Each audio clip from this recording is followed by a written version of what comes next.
Okay, so 3 simple licks in the pentatonic shape 1, minor pentatonic shape 1, and we're gonna do it at the 7th fret, so that makes it B minor pentatonic. B minor pentatonic shape 1, so that's 7 10 7 10. No, sorry, in terms of frets. 7 10 7 9 7 9 7 9 7 10 7 10. And the first lick, so this is just, I mean, you can use them, of course, but these are just, and having said position 1, I'm sliding into position 2. So this first lick, it's all on the B string, okay? And it's about practicing legato. So rather than picking everything separately, we're going to, first note is going to be the 7th fret of the B string. Then you're going to, which you're going to fret with your first finger. Then little finger frets the 10th fret. And then you're going to do a pull off from the 10th fret back to the 7th fret. So first finger stays there, stays pressing down on the 7th fret so that you can execute the pull off. So we've got, and that's legato, yeah? All the notes are sustaining until the next note is played. And of course when you do a hammer on or a pull off, of course that's legato.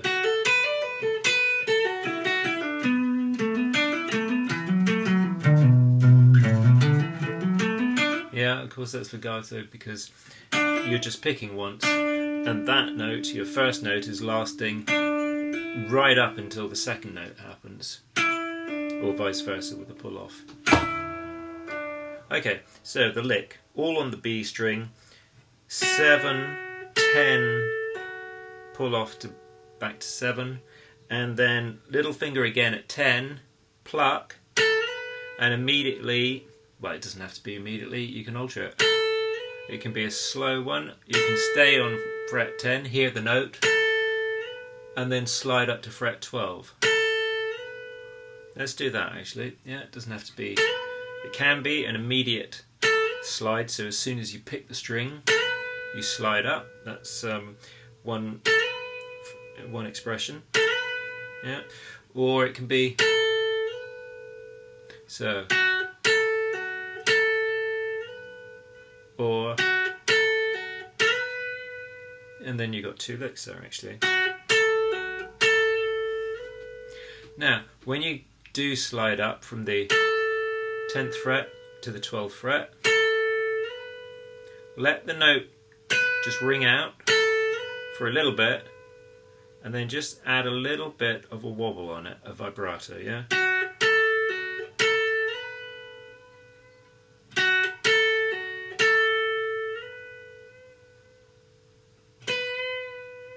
And remember, I hope you can see the movement of my hand, it's this. So it's a rotation in this plane of the arm, really, yeah? And think of this part of the palm comes up towards the neck, bottom of the neck, and goes back down. Up towards the bottom of the neck, goes back down. So it's that old thing of you're grabbing a round doorknob and turning, yeah? So it isn't just fingers pushing up and then all of this not moving. This, as forearm, is rotating, yeah, in that plane. Yeah? So that's the technique for vibrato and a bend. Vibrato is just a small movement, and then you release, and then you repeat.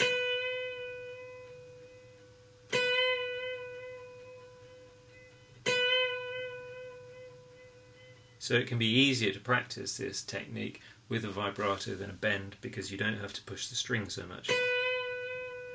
You don't have to exert so much force. Okay, so that's the first lick. The second lick, let's do the same thing on the B string at first. So fret 7, fret 10, pull off back to fret 7. And then instead of staying on the B string, we're going to go to the G string, 9th fret, pluck it, and then slide up to the 11th fret. And then same thing, we're going to let the note ring out at the 11th fret, and then just add a bit of vibrato, a bit of vibrato after the note has just been allowed to ring out for a while, for a short while. So this lick,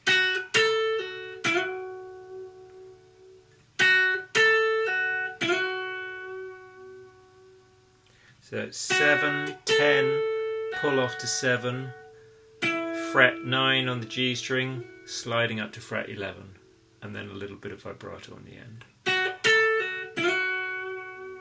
And it can be that fast, you know, as soon as you pluck the string, you slide, or you can take a bit more time on the first note, that note. Up to you. Okay, and finally the third lick is that classic blues in position 1, shape 1, the pentatonic. So what's happening is I'm barring the top 2 strings, the B string and the top E string with the first finger, that's at the 7th fret, and then the third finger should be hovering roughly over the 9th fret, and I'm going to play the G string 9th fret, and I'm going to bend it up to a tone bend. That note, which is the note on the 11th fret. Yeah, it's also the note on the 7th fret of the B string. So if you played both the G string and the B string, you can hear when they're actually in tune and when they're slightly not. Yeah, you get that real waver when they're just out. The wavelengths clashing, and there it is. Yeah.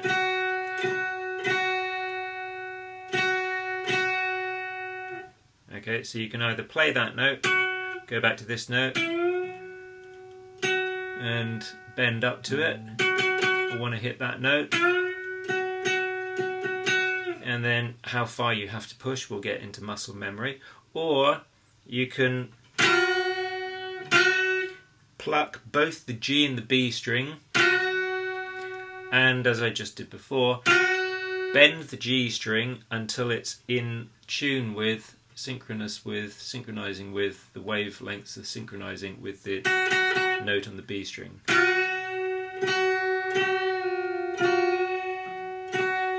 There. And then once you've practiced that a bit and found it, again, how much you have to push, that'll go into muscle memory, and then you'll be able to get there immediately. Okay, but this lick, so that's one exercise you can do for the accuracy of your bending, yeah, because we want to do a tone bend. So that's an exercise you can do, and then the lick was... Now, you can just bend the G string and then release, and then play the B string and the top E string, so that each note is separate, still legato but separate. Or you can have the G string separate, as in the note is sustained, but it doesn't keep playing when you hit the B string. You're going to stop that G string note when you hit the B string, and then you could have the B and the top E string ringing out. Oh, and by the way, how do you stop this note? It's a combination for me of the third finger, the note, or the finger, whatever finger it is, on the G string, in this case the G string, the finger on the string, not just coming off the string, but after it's done what you want it to do, release the pressure so that it's still sort of touching the string. And then I'm also, the tip of this finger, the first finger, is touching the G string. So I'm using that as a mute to, when I'm done with that note on the G string, the tip of that finger is touching the G string and finishing the note for me. And also, again, with the picking hand, Yeah. Once I've done playing the G string,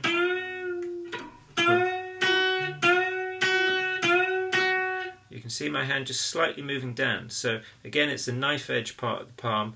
It's muting the bass strings, and when I'm playing the G string, it's muting the E, A and D strings, but when I'm done with the G string, it moves down slightly to mute the G string as well.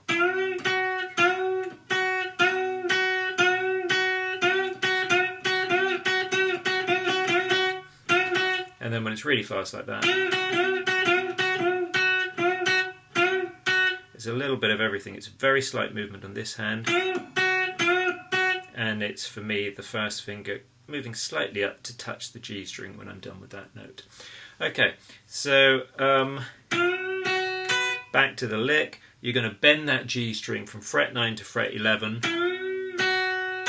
and then barring the B string and the top E string at the 7th fret. And then from there, I mean, you can just, that can be a phrase by itself. Very typically, another note is put on the end of this. So that was 10th fret of the B string, and then immediately sliding up to 12th fret of the B string. Or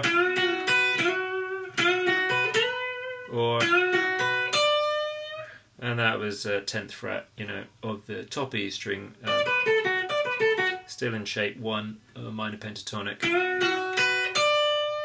and a little bend on that, a little blues bend, which means you're not even going up a semitone. You're going somewhere in between, not quite as far as a semitone. Yeah, so somewhere in between this note and that note, not that one or that one, but somewhere in between. So just a little inflection, and then I'm muting it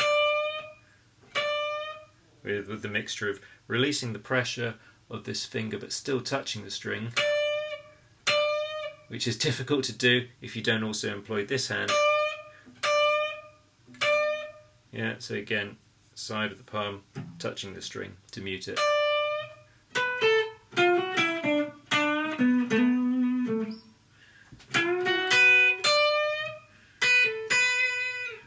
Okay, so I hope that's okay.